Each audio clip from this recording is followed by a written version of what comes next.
F sharp chord starts at the second fret of the E string. That's an F sharp note right there. And the fourth fret of the A string is C sharp. That's your fifth, your perfect fifth. So right here is the simplest form of an F sharp chord. And that's the F sharp 5 power chord, just consisting of your F sharp note and your C sharp note. Now your pinky can also go now to the fourth fret on the D string. That's the F sharp octave note. So we have F sharp, C sharp, F sharp octave. Now next we're going to play the major third, which is on the third fret on G here, and that is an A sharp note.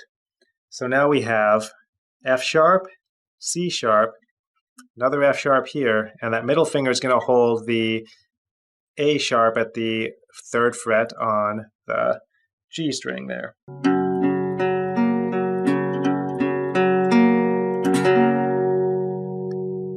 Now what we really need to do is bar this index finger down hard, so we're holding the second frets on the E string and the B and the high E string there, while we have this shape here.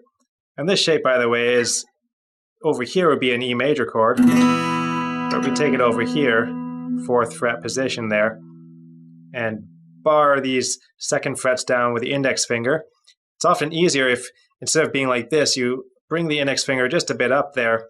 You can get more pressure now on these higher strings, depending on how big your fingers are. So you want to hear this. F sharp, C sharp, F sharp, A sharp, C sharp, F sharp.